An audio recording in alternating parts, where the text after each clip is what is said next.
It's not really about the quantity of faith which you can generate from within yourself. That doesn't work out. Whatever I believe, whatever I speak out will happen to me. Is that what the Bible tells us? 1 Corinthians chapter 2 and verse 5, Paul clearly says, your faith should not be in the wisdom of man, but in the power of God. Power of God.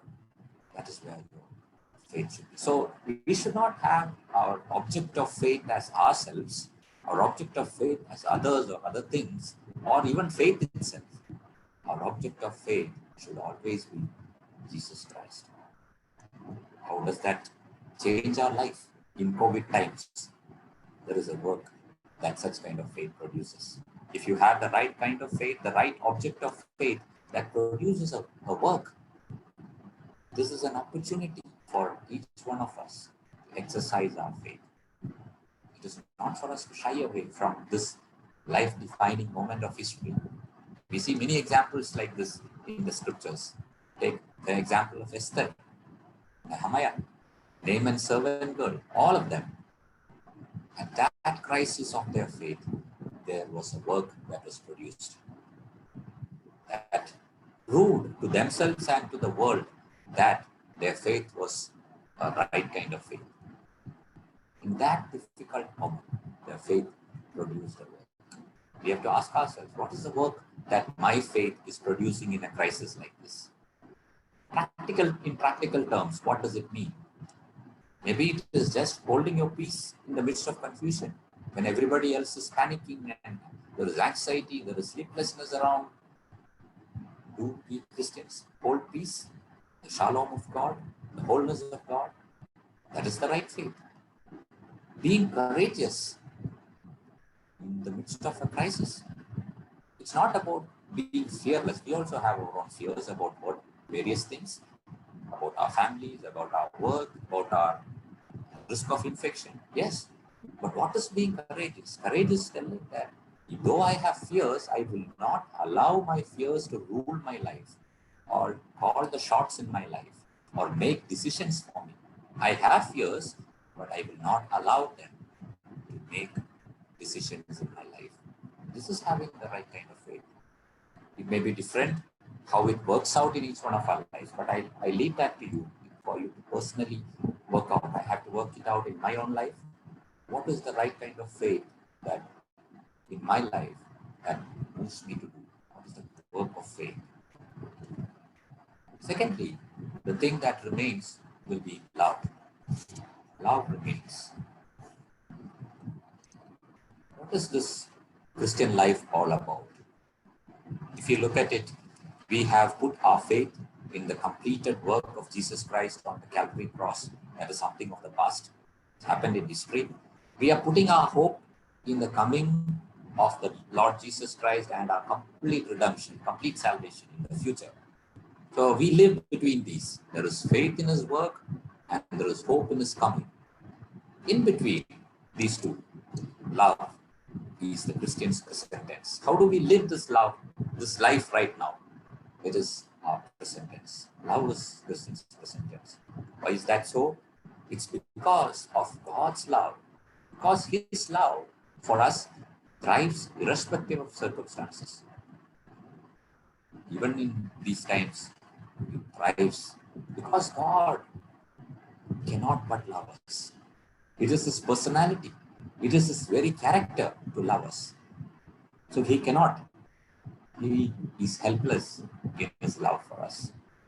That is what prompts us to love him back and love each other within the fellowship and also love others outside the fold.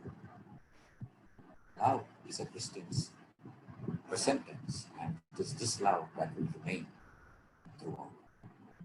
We often say a tattoo is meant to remain. Now tattoos have become great fashions. A tattoo remains. In the ancient world, people used to put, especially masters used to put their tattoos, their names or numbers on their slaves. Even today, we have people with a lot of cattle in ranches and in places where they keep a lot of cattle. They tattoo either the name of the owner or a code number or something on the slave or the animal. We see something interesting. I was reading about this recently. Interesting in the scriptures.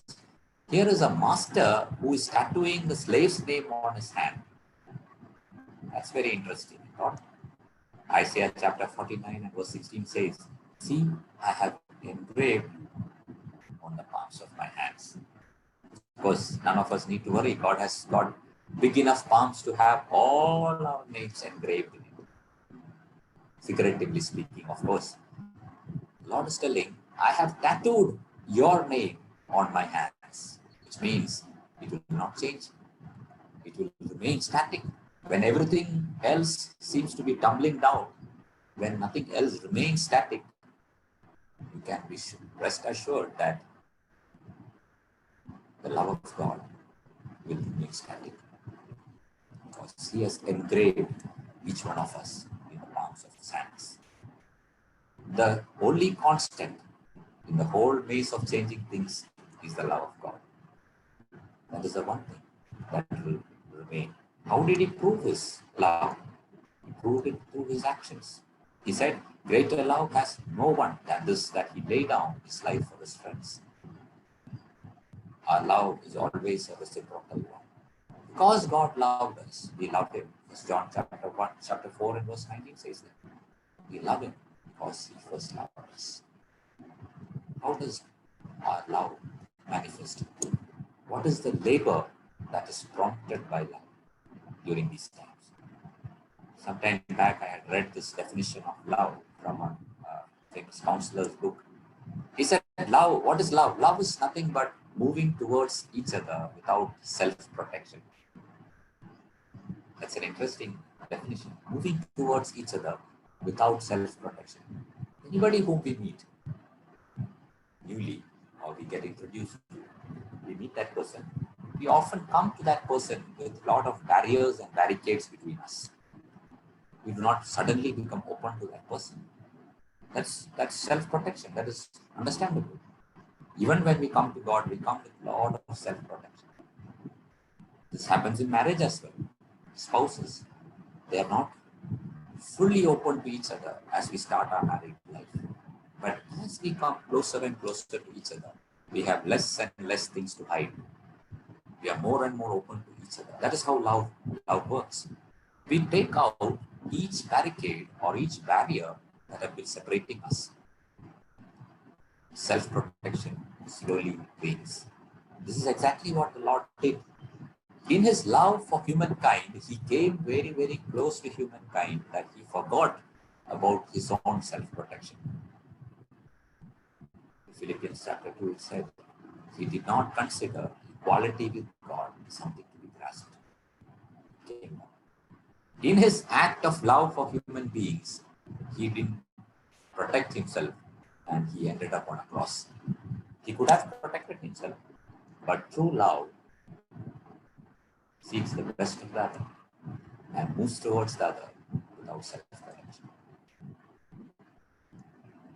These are times when we have a great scope for our transformation of our lives of love. That is what we see in the church history from 1st century onwards. We can see that. Not only in the 1st century, in the coming the centuries after that, and also even in contemporary church. I'll just give you very few examples. You may have many more, but just a few examples. This is from the letter of Dionysius. Dionysius was a bishop of Alexandria in 3rd century. There was a big plague, a pandemic of those days, around AD 264, and he, Bishop of Alexandria, Dionysius, is writing a letter later on to another bishop and saying how was the Christian response in a pandemic. He's saying how they showed unbounded love and loyalty, how they went out and took care of the sick. The last sentence I just want to read for you. Many Christians, in nursing and curing others, transferred their death to themselves and died in their stead. This is what they did. This is what was a Christian response, because there was no treatment or anything for that plague. So people were just dying. What was the response of the secular world? He goes on to write that. He says, the heathens behaved in the very opposite way. They pushed the sufferers away and fled from their dearest. throwing them into roads before they were dead, and treating unburied corpses as dead dirt, hoping thereby avert the spread and contagion of the fatal disease. But do what they might, they found it difficult to escape. On one side, the secular world was pushing people away, considering them as untouchables, even though they were their own relatives. The Christians took care of people who were not even their relatives. We may not need to do the same way they did in 3rd century. God has given us much more of opportunities. We have improved in very many ways in terms of handling a pandemic. So it's not a call for us to be foolhardy, but a call for us to have the same heart of those Christians. Same time, around 3rd century only, something was happening. This was happening probably in Greece. Similar things were happening in Rome as well. You might be aware that it was Emperor Constantine, a Roman emperor, who became a Christian, and then there was a mass movement towards Christianity. Some of them were not true converts. Some of them didn't believe, so they brought in a lot of paganism into Christianity. 2 generations down, Emperor Julian came. Julian was against Christianity. Julian wanted to re-establish paganism in the Roman world, but he struggled. One of his struggles he mentions. What was his greatest struggle? It is disgraceful that when no Jew ever has to beg, and the impious Galileans, he meant Christians. The impious Galileans support not only their own poor, but ours as well. All men see that our people lack aid from us. He couldn't blind his eyes towards this reality. The Jews were not begging because they were helping each other. The Christians, interestingly, the Christians were called atheists those days because they didn't believe, or they didn't bow down before these idols. They didn't believe in paganism. So Christians were called as impious or atheists those days, interestingly. But they showed their lives through their love. Through their love, others knew that they were Christians. It is not something that happened only in 1st century or 3rd century. Recent times, 2015, I do not know whether you remember this, Dr. Ken Brantley. He was a missionary doctor in Liberia as part of the NGO called the Samaritan's Purse, which is run by Billy Graham's son, Franklin Graham.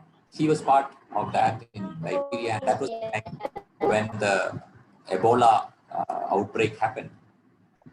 And this man contracted Ebola. And it was a big news because he was a US citizen. And the US government had to send a flight to bring him back to US. And then one hospital was set up for him to treat him. By God's grace, he came out of it. Later on, he even donated his plasma for some of his colleagues who were already down with Ebola. So we have seen such examples not only in those times, even in 21st century. 2015, I think it was 15 or 16, that the Time magazine elected him as one of the persons of the year, Ken Brantley. This act, in fact, made the secular world to stand up and notice that what the Christians were doing. If you look at those, in fact, interestingly, while I was in Vellore in medicine, one has sometimes we faculty we were asked to do something other than hardcore academics for our PG students. So my HOD once asked me to review this article with our PG students. The name of this article, you can search it out later, in Lancet Journal. I think it was 2015 or 16. It was the role of faith-based healthcare providers. The role of faith-based healthcare providers. Such article was published. There are 2-3 articles in that. It was published because of the works of like Ken Brantley. The world started noticing it. The world started noticing what Christians are doing. This is happening even in this century. Okay. I don't know how many of you know Dr. Alex. He studied in Madurai Medical College. Later on, became a medical missionary to the Vellore in Orissa. And, he went to a place where there was nothing. He and his family lived there in the villages, just like one of them. And later on, when they moved out of the village, by that time, their vaccination status was improved, their educational status was improved, literacy status was improved, health status was improved. He achieved many things. In his later years, he had been part of our fellowship here in Oddanchathram. His family still lives with us, Hannaka and the two girls. So recently, she passed away. He was called home by the Lord 3 years back. Many of us know about the story. Recently, Hannaka brought out his biography. Because of the lockdown, it could not be brought out in print on time, but she sent the soft copy to many of us. As I was going through the introductory part of that, it struck me what she had written about Alexander. We all used to call him fondly Alexander. So this is what Hannaka wrote about Alexander. She said, when I considered writing about my loving husband, what stood out was not what he had achieved, but how he had lived. Very interesting. A man who achieved quite a lot. A man who achieved quite a lot in terms of his missionary work. His wife is saying, I am so profoundly affected, not by what he had achieved, but the way he lived. Dear friends, most of our lives ultimately will boil down to this. Not about what we have achieved, but the way we live.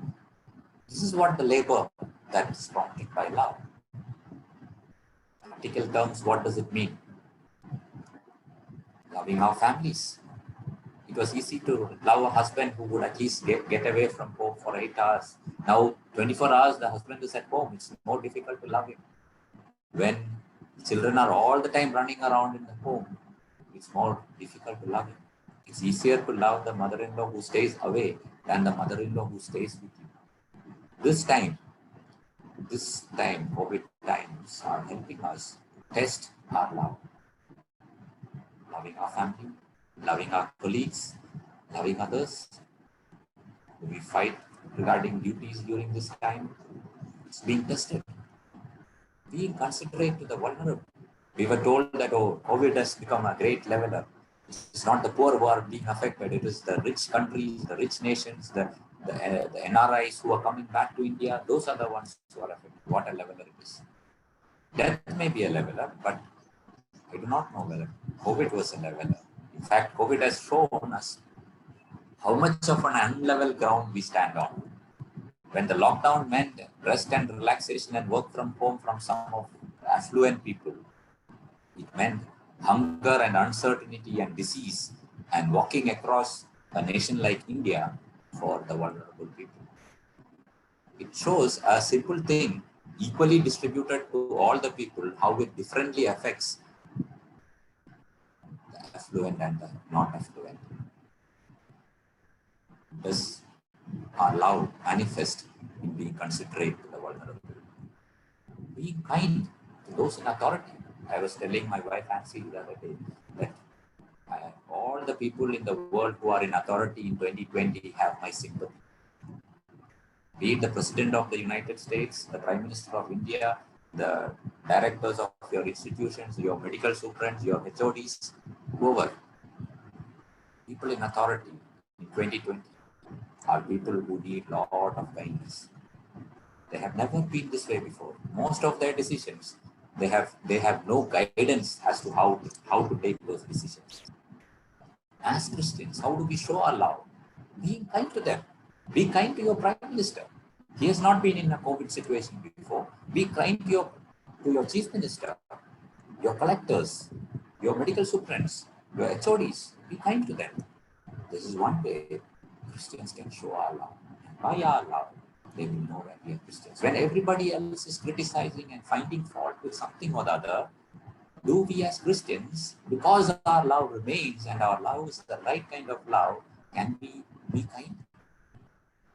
These are questions that we need to ask ourselves. Finally, the third thing that remains is hope. What is the kind of hope that will remain? In fact, when the author of Hebrews mentions, he says, faith's definition itself includes hope. There is no faith without hope. They are interconnected. When we live in a world which is awaiting destruction, what is our hope? Our hope is not in the cure for COVID. Somebody will find some great antiviral. Maybe remdesivir will act. Maybe tocilizumab will act. Maybe hydroxychloroquine will be effective. Maybe some newer drug will be effective. Or a vaccine is coming. Vaccine is coming, not coming, effective, not effective. Is that our hope? Or the finance minister is declaring an economic stimulus. Is that our hope? No, it is not that. A hope that comes from our conviction of being part of an unshakable kingdom. Come whatever may, whatever happens around me, I am part, I am citizen of an unshakable kingdom of God. That is the right hope. John Ortberg, in one of his writings, he was talking about Easter Sunday in particular and Sunday in general. He's saying, what God released on Sunday was hope. Not hope that life would turn out well. That is the hope that most people have around. Somehow things will turn out good. COVID will be good. Something will work out. Not that kind of a hope, but a hope that called people to die. Die to selfishness and sin and fear and greed. Die to the lesser self, lesser life of a lesser self, so that a greater self might be born. And many people did have that hope. And this hope changed things for them because of their belief in the resurrection of the body, because of Easter Sunday. That is the right kind of hope to have in crisis times like these. What is our endurance? Inspired by hope. This kind of hope in the right thing will produce an endurance. That is only possible when you have the right kind of hope. It's interesting how the works of Viktor Frankl was a Jewish neurologist and psychiatrist who lived in the Second World War time. He was in the concentration camp. Many of his books are now psychiatric textbooks. Man's Search for Meaning. So he found very interesting observations that he found in the concentration camp. People who had something to hope for, if at all they are released from the concentration camp, those are the people who could survive the camp. Those who didn't have anything to hope for, they succumbed very easily. Those who are thinking, oh, my wife is waiting outside, or my husband is waiting outside. Sometimes the wife or husband would have been dead and gone, but they do not know it. They are hoping that their husband or wife is waiting for them. Because of that hope, they survived the camp. He particularly mentions about a particular time period. I think it was 1944 or 45. It must be 44, between Christmas and New Year, December 25th and January 1st. That particular week in his concentration camp, so many people died. Not that they were murdered by the Nazis, but many people died.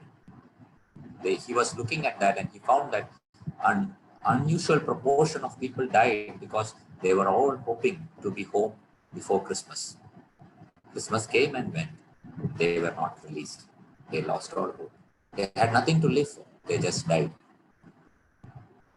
If you know the why of what you are suffering, then you can endure the how of your sufferings. If you don't know the why, then it is very, very difficult to endure the how. Later on, it was a secular author, Nietzsche, who actually took upon this and told about this. If you know the why, you can endure the any hows, the how of it. What is it practically for us? The right kind of hope. We refuse to be carried away by the temporal hope offers that the world is giving. We refuse to be carried away by what people are sending around in WhatsApps and other social media. We will also guide people to the only hope that delivers, the only hope that will sustain. That is our role as Christians during these times. That will be the right hope that will remain. I want to end with this from Martin Lloyd-Jones, who was a physician and a great preacher. He lived during the Second World War time. He said that any crisis, COVID for example, he was talking about the Second World War. A crisis is a mirror and a lens. Why is it a mirror? Because it shows us more of ourselves. Times of crisis reveal who we really are, make us act instinctively. The natural me, the real me, the true me comes into view. I have to admit to you that I have not been very happy with what I saw in the mirror these days. The frustrated me, the angry me, the unhappy me, the fearful me, the anxious me. I do not know what it is for you. Different me's we can find in a crisis. What has been lying underneath, beneath the surface of superficial Christianity will be suddenly made and exposed because of crisis. Do we see that in the mirror? The me that I am seeing in the mirror, am I happy with it? If not, let us confess and ask the Lord, Lord, these are times for my own transformation. It is not just a mirror, but it is also a lens because it shows us more of God. It shows us about His control over things and our total dependence on Him. Till now, we were thinking somehow we can have God as just a prop and then we can manage our lives. But it has shown us that we are weak and helpless. Only God can manage our lives.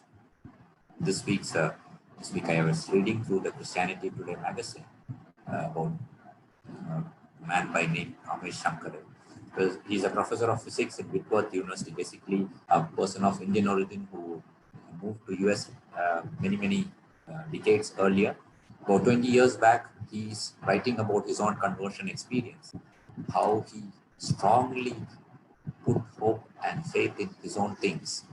And when those things were removed, how he could come to God. He says, God exposed my false sense of self-sufficiency, which I had based on prosperity, academic success, and a strong relationship with my family.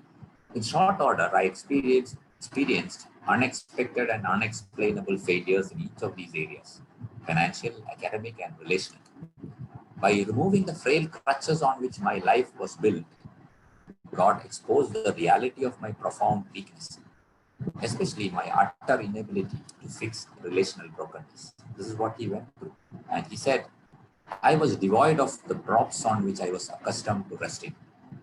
When those props were removed, he goes on to write, when those props were removed, when he was a PhD student, one of his friends shared the gospel with him, and then he could accept Lord Jesus Christ. He is a professor of physics in one of the famous Christian universities in Washington.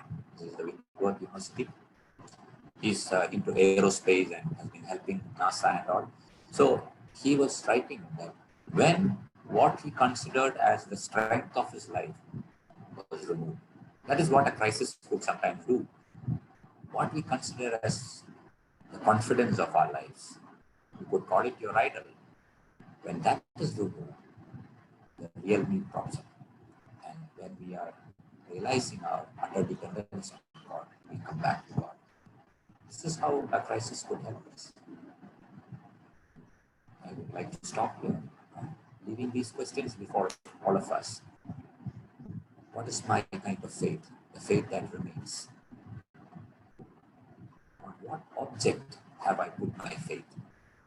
What is the kind of love that I have? Does my love prove to the world that I am a Christian? What is the hope that I have? The hope of being part of an unshakable kingdom. That is how this crisis will help us. I want to thank you for giving me this opportunity. I leave this open for any one of you if you want to add on something or share something else. I will stop here. Thank you so much.